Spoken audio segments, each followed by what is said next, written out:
Since 1965, the number of black elected officials has exploded. Between 1970 and 2012, it grew from fewer than 1,500 to more than 10,000. And oh yes, a black man was elected president, twice.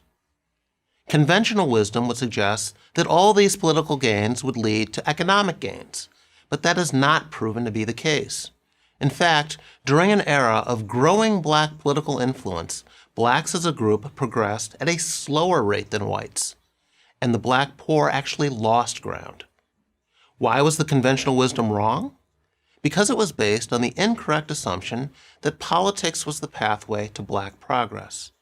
Only black politicians, so the thinking went, could properly understand and address the challenges facing black Americans.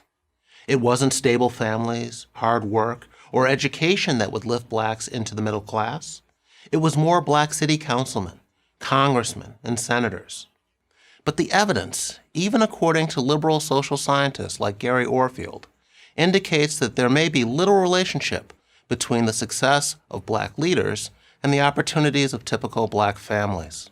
So while black politicians from Tom Bradley and Marion Barry to Maxine Waters and John Conyers achieved considerable personal success, their constituents did not. Yet this calculus, political success as a prerequisite to a better life, remains progressive orthodoxy today. When Michael Brown was shot dead after assaulting a police officer in Ferguson, Missouri in 2014, much was made over the racial composition of the police department and city leaders.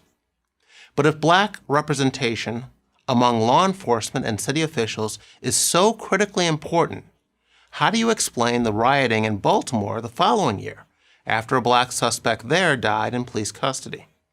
At the time, 40% of Baltimore's police officers were black. The Baltimore Police Commissioner was also black, along with the mayor and a majority of the city council. What can be said of Baltimore is also true of Cleveland, Detroit, Philadelphia, Atlanta, New Orleans, and Washington, D.C., where black mayors and police chiefs and city councilmen and school superintendents have been in office for decades.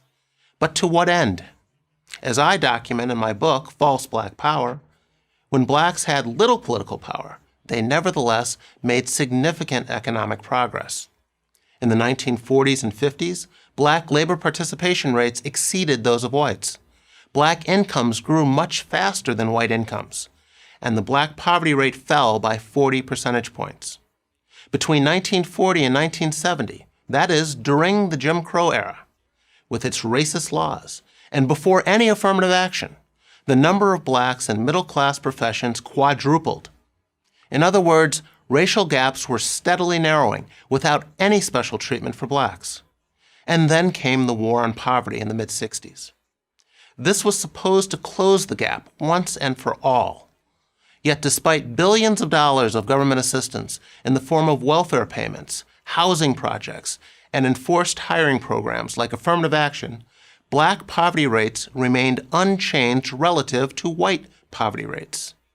In fact, a strong case can be made that to the extent that a social program, however well-meaning, interferes with a group's self-development, it does more harm than good. Government policies that discourage marriage and undermine the work ethic, open-ended welfare benefits, for example, help keep poor people poor. No wonder, then, that more black politicians bringing home more government aid has done so little to improve rates of black employment, home ownership, and academic achievement.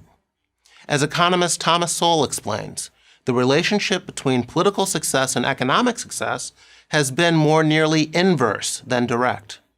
The history of Germans, Jews, and Italians in America supports Sowell's observation. Each of these groups made significant economic gains before ever attaining significant political power. Asians are the most recent example. How many prominent Asian politicians can you name? On the other hand, the Irish, whose rise from poverty in the 19th century was especially slow, were very politically successful. Irish-run political organizations in places like Boston and Philadelphia dominated local government. In the U.S., the Irish had more political success than any other ethnic minority group. Yet the Irish were, according to Sowell, the slowest rising of all European immigrants to America. The Black experience in America is of course different from the experience of the Irish or any other ethnic minority. But that doesn't undermine the obvious conclusion. Human capital is far more important than political capital.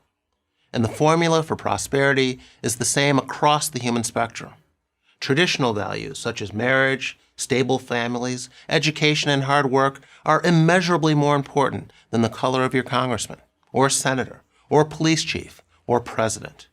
I'm Jason Riley of the Manhattan Institute for Prager University. Thank you for watching this video. To help keep PragerU videos free, please consider making a tax-deductible donation.